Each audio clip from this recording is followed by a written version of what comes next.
There's something that needs to be said, and it might completely change how everything is seen. A lot of people believe they just haven't found the right manifestation method yet. Maybe it's the affirmations they're using, maybe it's the way they write things down, maybe it's the time of day or the order they do things.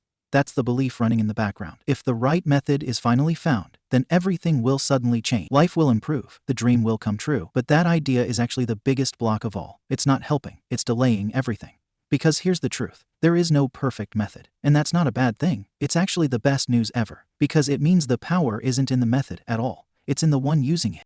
When someone is always searching for the next best thing, trying a new method every few days, they're quietly saying something without realizing it. They're saying, I don't believe I have the power yet. And that belief is what keeps everything stuck. If the power is placed in the method, then it means the method controls the results. But that's never been true. It's always been the person, the one holding the method, who creates the shift. The method is just a tool. It doesn't have any magic inside it. The magic has always been in the mind, the heart, and the state of the one using it.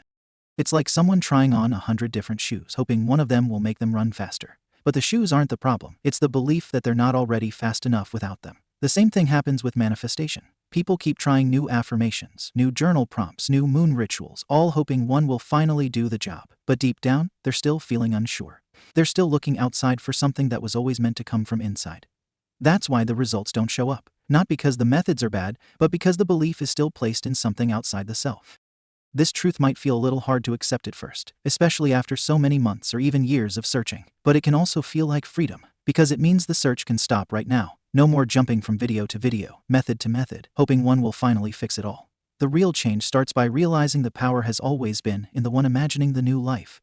That person is the doorway, not the method, not the words, and not the time of day. Just the person, the state of mind, and the feeling inside. That's where everything begins. Now that it's clear the power is not in the method but in the person using it, it's important to look at something many people do without realizing how much it's slowing things down. It's the habit of jumping from one technique to another over and over again. One day it's affirmations, the next day it's a new scripting method, then maybe a meditation or a vision board. And at first, this feels exciting. It feels like progress. It feels like doing something. But deep down, something else is happening. There's a quiet message being sent out. This still isn't working. Maybe the next thing will. And that message keeps the mind in a state of searching, not receiving. Trying different methods isn't the problem. What becomes the problem is when each method is only used for a short time and quickly thrown away. When results don't appear fast, that creates a loop. A never-ending pattern of testing, hoping, and doubting. And that loop blocks the very thing that's trying to come through. Because the state of being becomes all about checking, measuring, and waiting. But manifestation doesn't respond to waiting. It responds to inner certainty. If the mind is constantly wondering, is this the right way? Should I try something else? Then it's not fully trusting. It's still trying to make things happen, instead of knowing they already are. That trying energy can feel exhausting. And it brings pressure. Pressure to do things the right way. Pressure to think perfect thoughts. Pressure to stay high vibe all the time. But none of that pressure helps. In fact, it pulls things further away. Because pressure is rooted in fear. Fear that it won't happen unless everything is done exactly right. But here's the truth that most people forget. It's not about getting every step perfect. It's about choosing something and letting it become familiar. Letting it feel like a safe space. The method itself doesn't need to be special. It just needs to be something that helps quiet the mind. Something that reminds the body how it feels to already have the desire fulfilled. That's all. The moment something is chosen and stuck with, not because it's magical, but because it brings peace, that's the moment things begin to shift. The outside world always reflects the inner state. So if the inner world is confused, searching, and full of doubt, then the outside will show more things to be confused and doubtful about. But when the inner state becomes calm, steady, and sure, even simple techniques begin to feel powerful. Not because they are strong, but because the person using them has finally stopped searching and started believing. And that's when manifestation begins to move. Not from jumping between tools, but from standing strong in one's own power. It's easy to think that the success of a manifestation depends on how well a method is done. Many people believe if they write perfectly, speak the right words, or visualize in a certain way, then everything will finally fall into place. But that idea gives all the power to the outside. It puts the control in the hands of a tool instead of the one holding it. The truth is much simpler and much more freeing. The method doesn't have power. The one using the method does. Just like a paintbrush cannot create a picture by itself, a technique cannot create a life by itself either. It needs a person with a clear mind and a strong feeling. That's where the real power is. Methods are just tools. They help guide the mind and calm the body. They help shift focus. But they are not magic on their own. A notebook with words doesn't do anything unless it's filled with belief. A vision board is just paper, unless it stirs up a strong feeling inside. That feeling, the one of already having the desire, is what actually moves everything. And that feeling doesn't need a fancy method to show up. It only needs permission. It needs the mind to stop waiting and start feeling now. When someone understands this, the entire relationship with manifestation changes. There's no longer pressure to do things perfectly. There's no fear of missing a step. There's no more anxiety about timing or order. Because now, everything is about the state of being, not the steps. And this is where real confidence starts to grow. Because it no longer feels like something has to be chased or earned. It becomes clear that the power is already inside. It always was.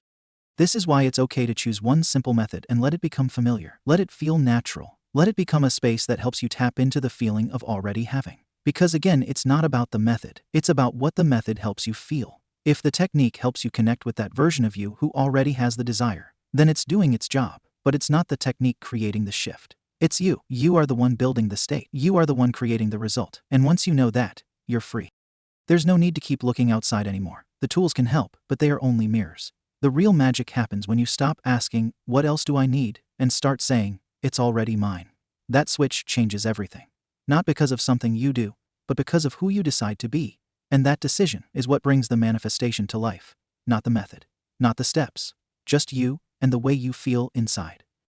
Now that it's clear the power is not in the method but in the person using it, here comes the most important step, choosing one simple way to connect with the desire and letting that be enough. Most people don't realize how much energy they waste switching between different techniques, always wondering if something better exists. But once someone understands that the method is not the magic, they stop treating it like it's some secret key that unlocks the universe. That's when everything becomes lighter. That's when things finally begin to move.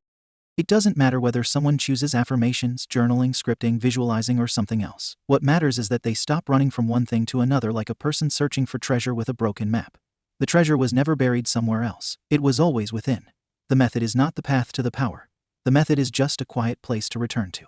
It's like building a small room in the mind, a place where one can go and feel the desire already being true. That's the point. Not to perform a perfect ritual, not to make the universe believe, but to simply feel, in the body and mind, that what is wanted is already done. That room can be anything. It can be saying one sentence over and over again with love and calm. It can be closing the eyes and imagining the moment after the wish has come true. It can be writing the same line every morning in a journal with quiet trust. It doesn't need to be impressive. It just needs to feel real. It needs to feel like home. And when that happens, when the technique becomes a space where peace lives, then it begins to work. Not because of the steps, but because of the state that it builds.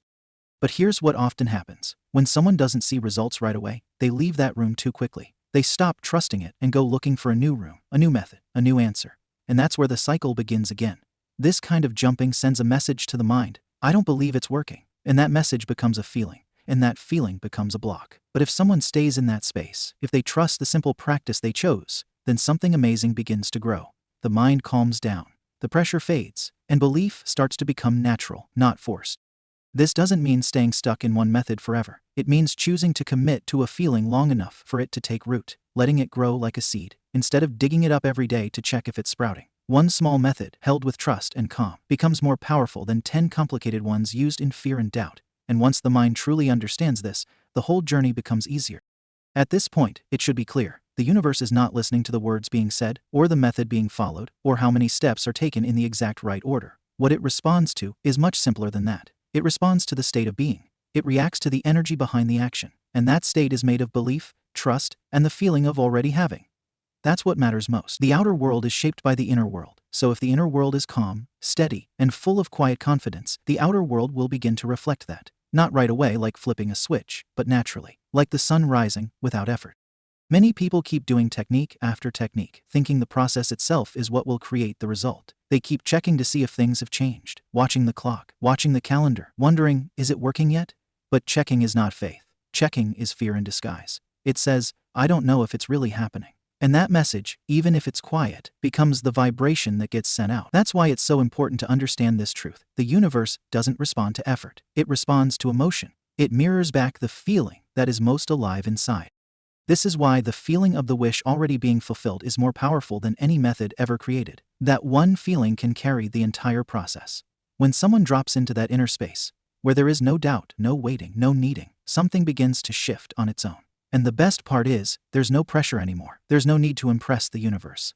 There's no need to force it to give something, because it becomes clear that the universe is not something separate. It's a reflection of the one imagining. So there is no convincing, there is only allowing. And when the focus moves away from doing and shifts into being, that's when everything starts to open up. Because now, it's not about trying to make the dream come true. It's about becoming the version of yourself who already lives inside that dream. Every method, every technique, every ritual is just a doorway into that version. But you don't need the door if you realize you are always standing inside the room. That's what changes everything. That's what brings peace. Not the results showing up, but knowing you don't need them to feel whole anymore. So stop searching for the key. You were never locked out to begin with. Stop looking for the perfect method. You are not missing a step. The only step is the one that leads back to yourself. The part of you that already believes, already feels, and already knows that what you want is yours. The power is not in what you do. The power is in what you become. And you've been the door this whole time. What's one method you've been relying on, thinking it would finally work? Let me know in the comments. And if this shifted something in you, tell me what clicked. I read every word.